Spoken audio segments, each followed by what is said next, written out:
আমার নবী দয়ার নবী মায়ার নবীকে বলল, ও নবীজি আপনি আয়াতটা বলুন, ওয়াজআলনা মিন বাইনি আইদিহিম সাদ্দা ওয়া মিন খালফিহিম সাদ্দা فأغشيناهم فهم لا يبصرون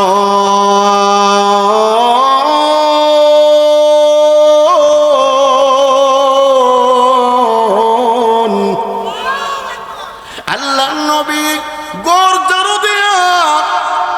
জারু দিয়া কিছু ময়লা কিছু বালু পাইলেন। এই বালুগুলা মুট কইরা নবীজি কাফেরদের মুখে ছিঁড়া মারলেন। এই আয়াতে কারিমা পড়ে, ওয়াজআলনা মিন বাইনি আইদিহিম সাদ্দা ওয়া মিন খালফিহিম সাদ্দা ফাআগশাইনাহুম ফাহুম লা ইবসিরুন। যত বালু কণা ছিল প্রত্যেকটি বালু কণা বেঈমান কাফেরদের চোখের মধ্যে গিয়ে পড়ছে।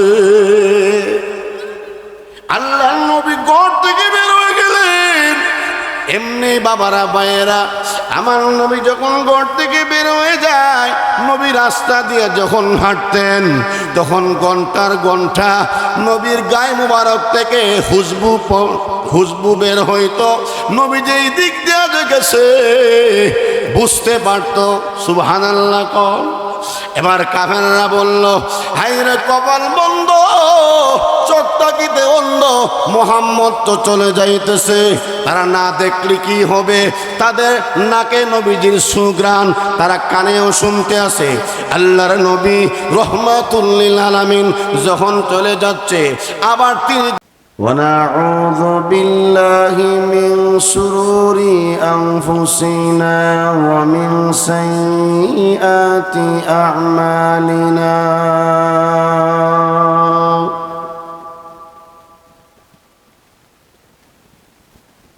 من يهده الله فلا مضل له ومن يضلله فلا هادي له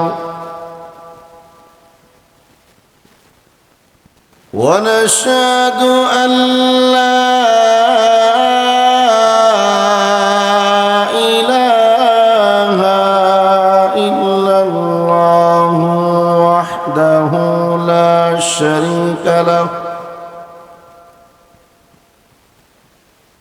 ونشهد أن سيدنا وسندنا وحبيبنا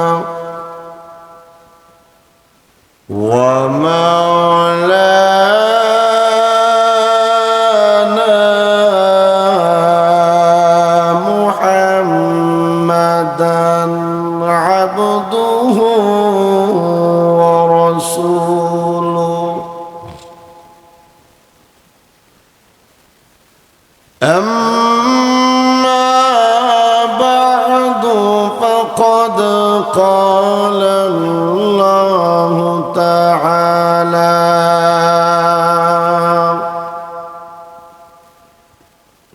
في كلامه المجيد وفرقانه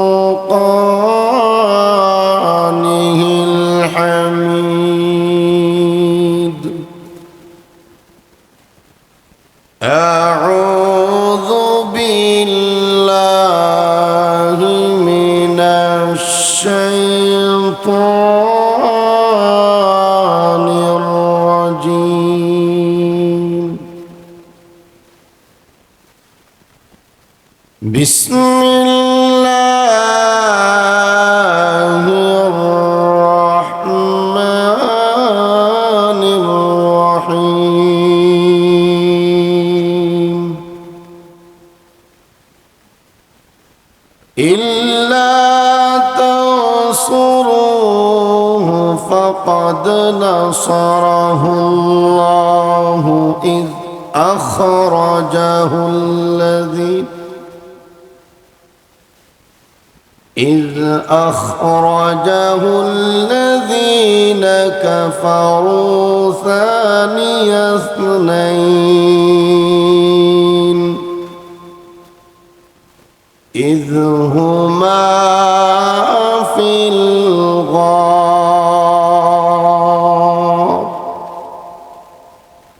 إذ يقول لصاحبه لا تحزن إن الله معنا وأيده بجنود لم تروها وجعل كلمة الذين كفروا السفلى وكلمة الله هي العليا والله عزيز حكيم صدق الله العظيم صلى الله على سيدنا ومولانا محمد وعلى آله وأصحابه وسلم صلى الله على سيدنا ومولانا محمد وعلى آله وأصحابه وسلم بلغ العلا بكماله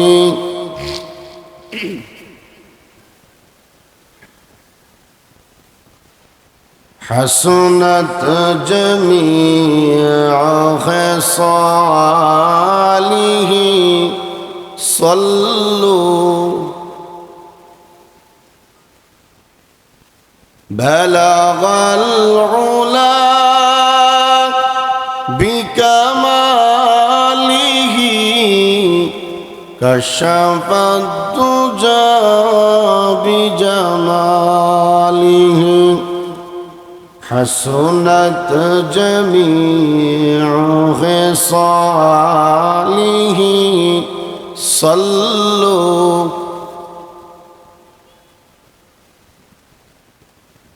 कर दिया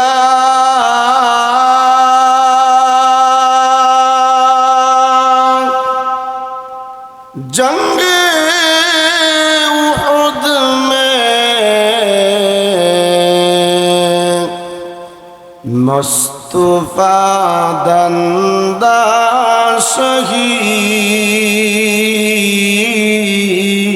शहीद ये शरीयत ये तरीक़त हमको मिलने के लिए बलगल उला कशफत तुजा बिजमालिही حسنت جميع خصاله صلوا बेजाए रब हमारे दुरूद और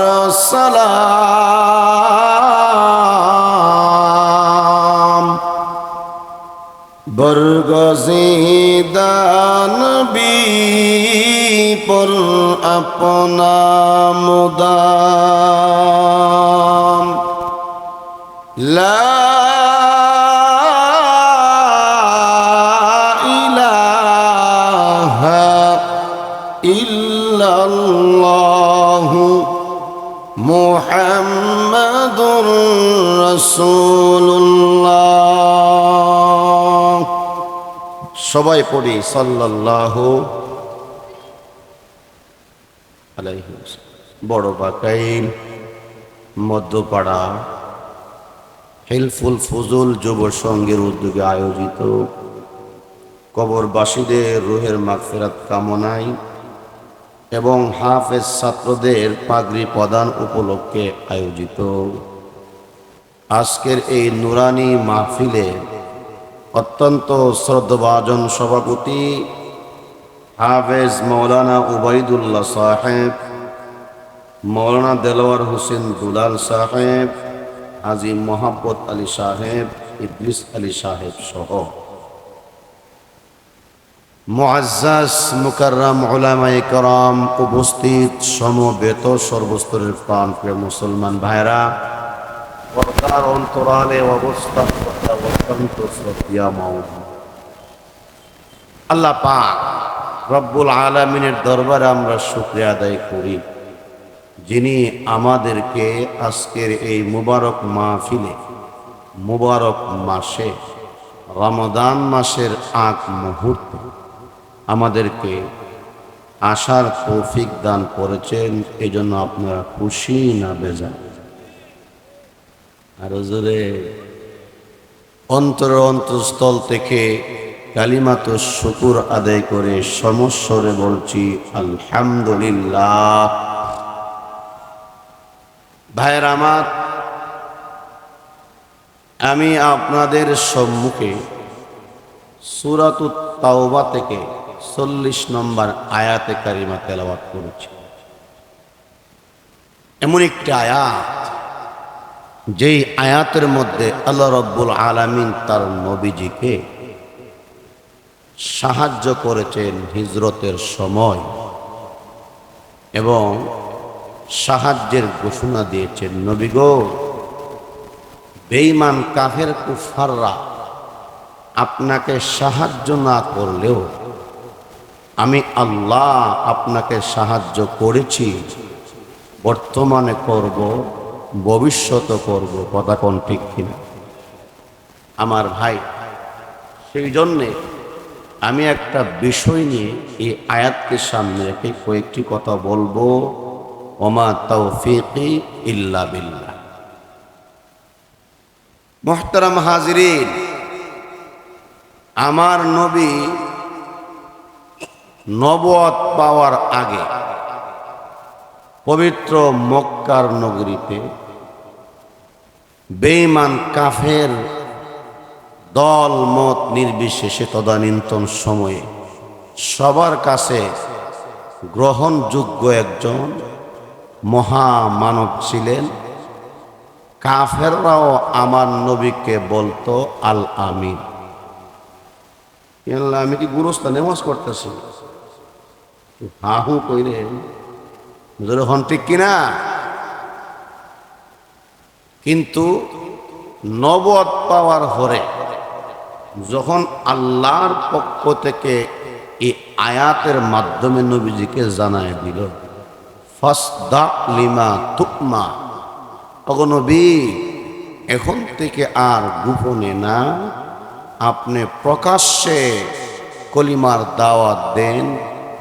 ও আনজির আশিরাতাকাল আকরাবিন, আপনি আপনার নিকটাত্মীয় লোকদেরকে কলিমার দাওয়াত দেন। আর এই কথা আমার পক্ষ থেকে স্পষ্ট ভাষায় জানায়া দেন, ইয়া আইয়ুহান নাস কুলু লা ইলাহা ইল্লাল্লাহ তুফলিহুন। এ বিশ্ববাসী, হে মানব সকল, তোমরা বড় লা ইলাহা ইল্লাল্লাহ, নাই কোনো মাবুদ আল্লাহ ছাড়া, আর আমি নবী মুহাম্মাদুর রাসূলুল্লাহ সাল্লাল্লাহু আলাইহি সাল্লাম আল্লাহর পক্ষ থেকে প্রেরিত রাসূল, আমাকে মাইনা লও, তাহলে তোমরা তুফলিহুন, তোমরা চিরস্থায়ী জান্নাতের বাগানের মালিক হয়ে যাইবা। তোমরা কামিয়াবি হয়ে যাবে। এত জোরে আল্লাহু আকবার। যখন এই আয়াত নাজিল হইল, আল্লাহর নবী রহমাতুল লিল আলামিন মক্কা থেকে সাফা নামক পাহাড়ে এখানে উপরে উঠে আল্লাহর নবী রহমাতুল লিল আলামিন ইয়া কুরাইশ বলে সম্বোধন করে তাদেরকে জমায়েত করল। পাহাড়ে নবীজি উঠে, আমার ভাই যিনি উপরে আছেন তিনি তো সম্মুখ পানে দেখেন, ডান দেখেন, বাম দেখেন, পিছনেও দেখেন, কথা কোন ঠিক কিনা? আমার নবী যখন ইয়া কুরাইশ বলে ডাক দিল, নবীজির আহ্বানে সবাই সমবেত হইল। আর ইয়া কুরাইশ শব্দটা বললেই তারা বুঝতো আজকে জরুরি কোনো আলোচনা আছে। সুবহানাল্লাহ। হাদি সাহেব আপনি উপরে আসেন না, এখন আপনি না আসলে ও জুইতুন সুন্দর আছে না, জোরে খন ঠিক কিনা? এরপরে নবীজি ডাক দিয়া বলল, ও কুরাইশরা, আমি যদি তোমাদের একটা কথা বলি তোমরা কি আমার কথা বিশ্বাস করবা? তখন নবীর দুশ্মন যে আবু লাহাব, বেঈমান কাফেররাও এক বাক্যে বলল, ইয়া মুহাম্মদ সাল্লাল্লাহু আলাইহি ওয়াসাল্লাম, আপনার জীবনে কোনো মিথ্যা কথা বলেন নাই, আপনি যা বলবেন সত্য, এতে কোনো সন্দেহ নাই। তখন আমার নবী বিশ্ব নবী রহমাতুল লিল আলামিন তখন বলল, তাহলে শুনেন, আল্লাহ পাক আমার এক হাতে জান্নাত তুলে ধরেছেন আর এক হাতে জাহান্নাম তুলে ধরেছেন। তোমরা যদি পড়ো লা ইলাহা ইল্লাল্লাহ মুহাম্মাদুর রাসূলুল্লাহ সাল্লাল্লাহু আলাইহি ওয়াসাল্লাম, তোমরা কামিয়াবি হয়ে যাবে। এই কথা যখন বলছে, যে আবুল আহাব নিজে বলছে আল আমিন, এখন আবুল আহাব মুহাম্মদ ধ্বংস। নাউজুবিল্লাহ, বাদ দিয়া কয়েন, মহিলারা শুনবো তো। মুহাম্মদ ধ্বংস হও, তাব্বান লাকা আলি হাজা জামাতানা, তুমি ধ্বংস হও, তুমি কি এই জন্য আমরা ডাকছ? নাউজুবিল্লাহ বলবেন না। আমার নবী জিরে বেঈমান কাফেররা কত কষ্ট দিছে, কিন্তু নবী কষ্ট পায়াও এদের জন্য বদদুয়া করছে। আর জোরে নবীরে কেউ কষ্ট দোক, আমার নবীর মনে কষ্ট না হইলেও আমার আল্লাহ নবী গো, আমি আল্লাহ আপনার জন্য এই বসুন্ধরা সাজাইছি, এই পৃথিবী আপনার জন্যই সৃষ্টি করছি, আপনি কষ্ট না পাইলেও আমি আল্লাহ কিন্তু টিহই, আমি আল্লাহ কষ্ট পাইছি। আপনি ধ্বংস হবেন না, সারাদিন ধ্বংস হবে না, বরং আবু লাহাব, উতবা, সাইবা, কাফের গংরা, আবু লাহাবের 14 গোষ্ঠী ধ্বংসশীল। আল্লাহ রাব্বুল আলামিন কোরআন শরীফের 30তম সূরার সূরা লাহাব নাজিল করে আবু লাহাবের ধ্বংসের কথা তুলে ধরছে। আর জোরে তাব্বাত ইয়াদা আবি লাহাব ওয়া তাব মা আগনা আনহু মালুহু ওয়া মা কাসাব। আবু লাহাব ধ্বংস হইব, আবু লাহাবের বউ ধ্বংস হইব, আবু লাহাবের দুনিয়াও ধ্বংস, এর পরকালও ধ্বংস। আবু লাহাবের ধ্বংসের সার্টিফিকেট আল্লাহ পাক কুরআন শরীফে দিয়ে দিছে। আর আবু লাহাবের বিষয়ে আল্লাহ রাব্বুল আলামিন বলেন, সায়াসলা নারন যাতা লাহাবি ওয়া ইমরাআতু, সে দুনিয়া যা কামাইছে সব লিলিহান আগুনে প্রজ্বলিত হবে, এবং তার বউ আছেন বড় বাপজুটা উম্মে জামিলা, এটাও ধ্বংস হইবে। মারো জোরে কন্যা। এই আয়াত সূরা যখন নাজিল হইছে, আবু লাহাবের বউ করে কোমরে গামছা বাইন দেয়া, এরপরে মুহাম্মদের সাহস তো কম না, কেন আমাদের বিরুদ্ধে কোরআনে আয়াত নাজিল হইল। আমিও করে সর্দারের মেয়ে, আবু সুফিয়ানের মেয়ে আমি, আমার আব্বা এক সর্দার, আমার স্বামী আবু লাহাব আরে সর্দার, দুই সর্দারের মেয়ে আমি। মুহাম্মদ বুঝি দেওয়ার হয়েছে না, আমি কার কন্যা কার বউ। এবার সে আক্রমণাত্মক অবস্থায় সে গামছা বাইন্দা রওনা হয়ে গেছে আমার নবীরে মারত। নাউজুবিল্লাহ, আরো আসতে কয়েন। আমার নবী খানা কাবার প্রান্তরে সমুদ্র কণ্ঠ সুরে আল্লাহর কোরআন তেলাওয়াত করে। ওয়াশ-শামসি ওয়া দুহাহা ওয়াল কমারি ইযা তালাহা ওয়ান নাহারি ইযা জাল্লাহা ওয়াল লাইলি ইযা ইয়াগশাহা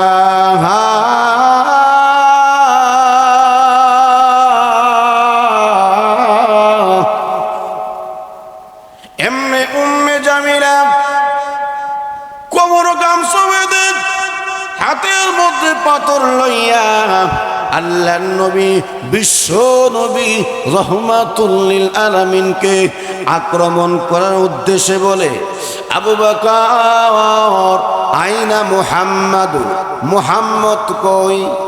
আল্লাহর নবীর সাহাবী আবু বকর সিদ্দিক রাদিয়াল্লাহু আনহু মনে মনে বলে, আমি দেখি আল্লাহর নবী রহমাতুল লিল আলামিন কোরআনে কারিমের তেলাওয়াত করে আমি কানেও শ্রবণ করি, কানেও শুনি। তুমি আবু লাহাবের বউ উম্মে জামিলা কেন দেখো না? আর দেখো না যখন কয়াও, আর যখন না দেখো না যখন কয়াও লাভ নাই, যখন ঠিক কিনা এমনি ক। আজকে পাইলাম না মোহাম্মদ রে, যদি মোহাম্মদ রে পাইতাম, হ্যাঁ হ্যাঁ মানে মোহাম্মদ রে পাইলে মারলো।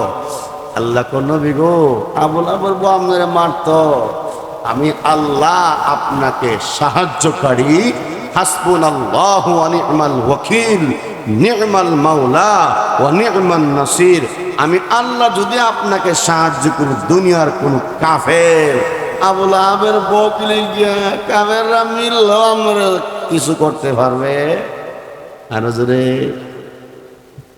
উম্মে জামিলা যখন হুমকি দিয়া চলে গেল, আবু বকর সিদ্দিক রাদিয়াল্লাহু তাআলা আনহু বলেন, তখন নবীজি আমি দেখি আপনি আল্লাহর কোরআন শরীফের তেলাওয়াত করেন, আমি কানেও শুনি, উম্মে জামিলা কেন দেখে না?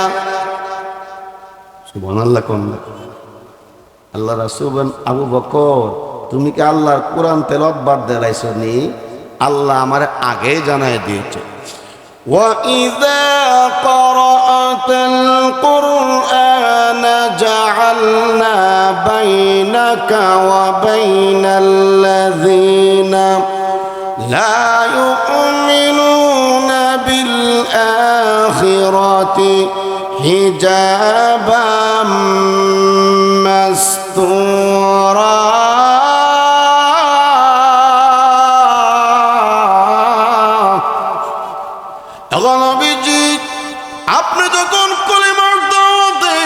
আপনি যখন আমি আল্লাহর কোরআনে কারিমের তেলাওয়াত করেন আর বেঈমান কাফেররা আপনাকে মারার জন্য আসে, আপনাকে আঘাত করার জন্য আসে, নবী গো আমি আল্লাহ কাফের এবং মুমিনের মাঝখানে একটা গোপন পার্টিশন নাজিল করে দে। সুবহানাল্লাহ কইতেন না? আল্লাহর নবী বলেন, হে আবু বকর তুমি কি জানো গোপন পর্দাটা কি? বলে আল্লাহ ওয়া রাসূলুহু আ'লাম, আল্লাহ এবং তার রাসূলই ভালো জানে। আল্লাহর নবী বলেন, আবু বকর আমি যখন আল্লাহর কোরআনে কারিমের তেলাওয়াত করি আর কাফেররা আমাকে আক্রমণ করার জন্য আসে, মহান আল্লাহ আসমান থেকে ফেরেশতা নাজিল করে আমি বিশ্ব নবীকে আল্লাহ সাহায্য করে। আটা জোরে কন্যা, ইয়া আইয়ুহার রাসূল বাল্লিগ মা উনজিলা من ربك وإن لم تفعل فما بلغت رسالته والله يعصمك من الناس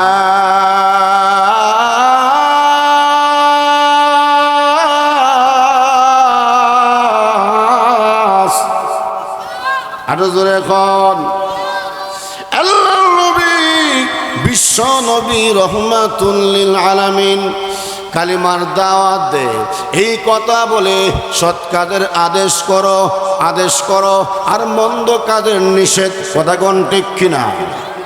আর কাফেরদের সহ্য হয় না। আবুল আহাব উতবা সাইবারা এই কাফেররা আবু জেহেলরা নবীজিকে মারার জন্য তারা তৈয়ার হয়ে গেল। নাউযুবিল্লাহ। আল্লাহর নবীকে মারার জন্য তারা তৈয়ার হয়ে গেল। আল্লাহ পাক রব্বুল আলামিন বিশ্ব নবী রহমাতুল লিল আলামিনকে ওহির মাধ্যমে জানায়া দিল, তখন নবীজি আর আপনি মক্কাতে থাকতে হবে না, তখন নবীজি আপনি মক্কা থেকে মদিনায় হিজরত করে যান। সুবহানাল্লাহ।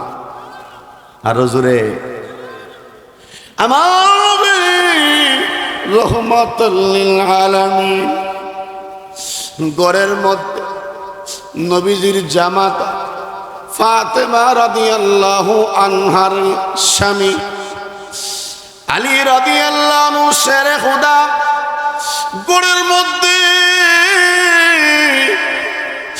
আর বেঈমান কাফেররা এই ঘরের চতুর্পাশে নবীজিকে আবদ্ধ করলে নবীজিকে মারার জন্য তারা প্রস্তুতি নিলেন। আলী রাদিয়াল্লাহু আনহু বলেন, নবী গো, বাহির দি এরকম ভাবে আওয়াজ দেখা যায়, আওয়াজ শোনা যায়, মানুষের বিড়বিড় আওয়াজ শোনা যায়। এখন নবীজি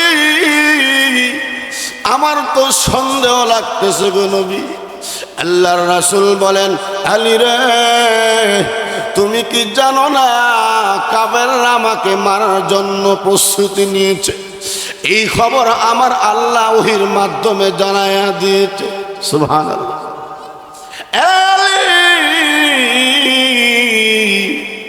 নে আমার চাদরটা নে। আল্লাহর নবী রহমাতুল লিল আলামিন আলী রাদিয়াল্লাহু আনহুকে চাদরটা দিয়া, তাকে নবীজির চাদর দিয়া আলী রাদিয়াল্লাহুকে ঘুরিয়ে দিলেন। আর নবী তাকে বলে দিলেন, আলী রে, আমি হিজরত করে মক্কা থেকে মদিনায় যাব, তোমার কাছে দায়িত্ব দিয়ে গেলাম। মক্কার লোকেরা আমার কাছে যে টাকা পয়সা অর্থ সম্পদ আমানত রেখেছিল, তুমি পুঙ্খানুপুঙ্খানুভাবে এই আমানতদেরকে তুমি দিয়া দিবা। সুবহানাল্লাহ। কারণ নবীজিকে তারা এত বিশ্বাস করত, কাফেররা পর্যন্ত নবীর কাছে আমানত রাখত। অর্থ, স্বর্ণ, কড়ি যা ছিল সব কিছু নবীর কাছে আমানত রাখত। সুবহানাল্লাহ। আমার বাবা আলী রাদিয়াল্লাহু আনহু চিন্তিত, নবীকে আপনি কেমনে যাইবেন? কাফেররা তো বের দিয়া রাখছে। আল্লাহ রাসূল বলেন, আলী রে, তোমার চিন্তা করতে হবে না, আমার আল্লাহ তো বাঁচানেওয়ালা, মারনেওয়ালা। আর জোরে এখন চিন্তা করতে হবে না, আমার আল্লাহ আমাকে বাঁচাবে, যিনি বাঁচানেওয়ালা, মারনেওয়ালা। হাসবুনাল্লাহু ওয়া নি'মাল ওয়াকিল, নি'মাল মাওলা ওয়া নি'মান নাসির। এমনি আল্লাহর পক্ষ থেকে জিবরাইল আলাইহিস সালাতু ওয়াস সালাম নবীর কাছে ওহী নিয়ে আসলো। তখন নবীজি,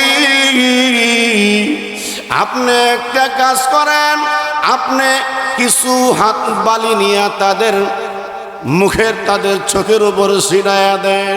সুবহানাল্লাহ। জিবরাইল আলাইহিস সালাম নবীজিকে মন্ত্র শিখিয়ে দিল। আমার নবী দয়ার নবী মায়ার নবীকে বলল, ও নবীজি আপনি আয়াতটা বলুন, ওয়াজআলনা মিন বাইনি আইদিহিম সাদ্দা ওয়া মিন খালফিহিম সাদ্দা فأغشيناهم فهم لا يبصرون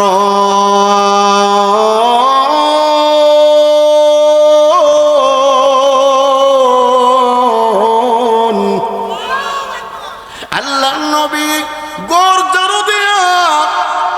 জারু দিয়া কিছু ময়লা কিছু বালু পাইলেন। এই বালুগুলা মুট কইরা নবীজি কাফেরদের মুখে ছিঁড়া মারলেন।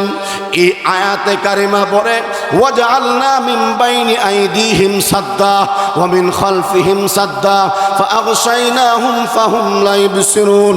যত বালু কণা ছিল প্রত্যেকটি বালু কণা বেঈমান কাফেরদের চোখের মধ্যে গিয়ে বসে।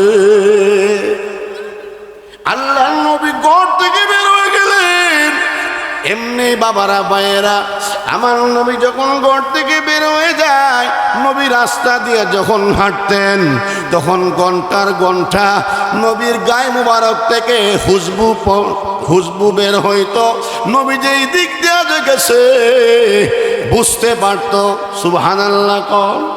এবার কাফেররা বলল, হায়রে কপাল বন্ধ, চোখটা কিতে অন্ধ, মুহাম্মদ তো চলে যাইতেছে, তারা না দেখলে কি হবে? তাদের নাকে নবীজির সুঘ্রাণ, তারা কানেও শুনতে আছে। আল্লাহর নবী রহমাতুল লিল আলামিন যখন চলে যাচ্ছে, আবার তিনি সব কিছু তিনি পরিষ্কার করলেন। পুরাতন কিছু গাতা ছিল, এই গাতা দিয়া বিভিন্ন সাপ বিচ্ছুর আসা যাওয়া করত। আবু বকর রাদিয়াল্লাহু আনহু তিনি কাপড় দিয়ে সব ছিদ্রগুলা বন্ধ করে দিলেন। আর একটা ছিদ্র বাকি ছিল, ওই ছিদ্রটা কি দিয়ে ডাকবে? আর কোনো কাপড় ছিল না। আবু বকর রাদিয়াল্লাহু আনহু তিনি পা দিয়ে এই ছিদ্রটা দিয়ে তিনি ঢেকে নিলেন। নবীজি ক্লান্ত, আর বেঈমান কাফেররা ঘুরতেছে নবীজিকে শহীদ করে দেওয়ার জন্য। আল্লাহ নবী গারসুরের মধ্যে ঘুমায় গেছে। আবু বকর সিদ্দিক রাদিয়াল্লাহু আনহু ওদের উপর ঘুমায় গেছে। এই দিক দিয়া ওই যেই ফাঁক মধ্যে আবু বকর রাদিয়াল্লাহু আনহু সিদ্ধটা পা দিয়ে ডেকে রেখেছেন, ওই সাপ এসে আবু বকর সিদ্দিককে দংশন করলো। এই সাপের যে কামড় দিয়েছে তার বিশ্বের বেতা আবু বকর সিদ্দিক রাদিয়াল্লাহু আনহু সহ্য করতে পারে না, টপটপায়া অশ্রু পড়তে লাগলো। নবীজির গায়ে মুবারকে যখন অশ্রু পড়ল, চোখের কান্নার পানি পড়ল, এমনি আল্লাহর নবী ঘুম ভেঙে গেল। আল্লাহ রাসূল বলেন, আবু বকর রে তুমি কেন কান্দো? তোমার কি আসমার কথা মনে হয়েছে? তোমার কি আয়েশার কথা মনে হয়েছে নাকি? আবু বকর রাদিয়াল্লাহু আনহু বলেন, তখন নবীজি না না, আমার আসমার কথা মনে হয় নাই, আয়েশার কথা মনে হয় নাই। তখন নবীজি আমি এই গর্তের মধ্যে যখন আমি আগে নামলাম, আমার গায়ের কাপড় দিয়া ছিদ্র বন্ধ করলাম, আর একটা ছিদ্র বাকি ছিল, এই ছিদ্রটা পা দিয়ে ডেকে রাখলাম। ওই দিক দিয়ে সাপ দংশন করছে গো নবী, আমি এই বিশ্বের জ্বালা সহ্য করতে পারি না। নবীদের সাপকে বলল, এরে সাপ, কেন তুই আমার সাহাবা আবু বকরকে দংশন করলি? নবী গো, আপনাকে দেখার জন্য, আপনাকে সালাম দেওয়ার জন্য। নবীজি বলল, না, তোর সালাম আমার দরকার নাই, তুই আমাকে দেখার দরকার নাই, তুই কেন আমার সাহাবা আবু বকরকে দংশন করলি? আল্লাহু আকবার। নবীজিকে সাপ বলতেছে, নবীজি গো, আমার সাপের বিষ যত কঠিন হোক না কেন, আমার সাপের বিষের কাছে আপনার মুখের লালা কিছু। সুবহানাল্লাহ। নবীজি লালা মুবারক দিয়ে যখন দেখেন দংশন করছে, একটু মোহর দিয়েছে, সঙ্গে সঙ্গে এই বিষ বলা হয়েছে। সুবহানাল্লাহ। সিদ্দিকে আকবর ইবনে কুহাফা রাসূলের বিকুল সায়ার ছবি দিনের তরে কে আরে মন উজাড় করে দিবে যাচিল সবই। মারহাবা কর। আমার ভাই লম্বা সূরা বয়ান করার সুযোগ নাই, সময় নাই। আমার ভাই আবু বকর সিদ্দিক রাদিয়াল্লাহু আনহু তিনি ছিলেন উম্মতের মধ্যে সবচেয়ে বড় দামি মানুষ। নবী রাসূলদের পরে আবু বকর সিদ্দিক রাদিয়াল্লাহু দামি মানুষ ছিল। মেরাজের রজনীতে আল্লাহ রব্বুল আলামিন আমার নবীকে যখন বলল, ওগো নবী, আমার নবী বলতেছে, আল্লাহ এই যে এই রাতে কিছু একটা অংশে রাতের অল্প সময়ে আপনি আমাকে জান্নাত জাহান্নাম সহ এত নিয়ামত আপনি আমাকে দেখাইছেন, এগুলা কেডা বিশ্বাস করো, আমি কাকে বলবো? আল্লাহ তাআলা বললেন, হে নবী, আপনি আগে গিয়া আবু বকর সিদ্দিককে বলবেন। আবু বকর সিদ্দিক রাদিয়াল্লাহু আনহু কোনো চুচারা বিতে রেখে সেটা বিশ্বাস করবে। সুবহানাল্লাহ কন্যা। যাই হোক, আমাদের এই এলাকার মুরব্বী এবং আমারও মুরব্বী, আমাদের উলামা তোলাবার সভাপতি, উনি আমার শ্রদ্ধেয় বড় ভাই আল্লামা আল-হক হযরত মাওলানা আব্দুল হান্নান কাসমি সাহেব দামাত ফয়জুহুম, উনাকে বসায় রেখে ওয়াজ করাটা বড় বেয়াদবি। এই জন্য যেহেতু আগামীকালও মাহফিল হবে, আমি আর লম্বা করতেছি না। তবে শেষ কথা হলো, আগামী 12 তারিখে ত্রয়োদশ জাতীয় নির্বাচন। এই নির্বাচনে আমরা অনেকে বলি আমার ভোট আমি দেব যাকে মন চায়। এই কথাটা এইভাবে বলা ঠিক না। ভোট একটা আমানত। আমি আমার ভোট কাকে দিব? যোগ্য প্রার্থী, যে ইসলামের পক্ষে, কোরআনের পক্ষে, মসজিদের পক্ষে, সমাজের পক্ষে কাজ করবে। কথা কোন ঠিক কিনা? আগামীতে কোনো চাঁদাবাজকে, কোনো দর্শনকারীকে পাথর দিয়ে যে আঘাত করে এরকম লোককে আমরা বয়কট করবো। কথা কোন ঠিক কিনা? আল্লাহ আমাদেরকে তৌফিক দান করুন। ওয়া আখিরু দাওয়ানা আনিল হামদুলিল্লাহি রাব্বিল আলামিন। আসসালামু আলাইকুম ওয়া রাহমাতুল্লাহ।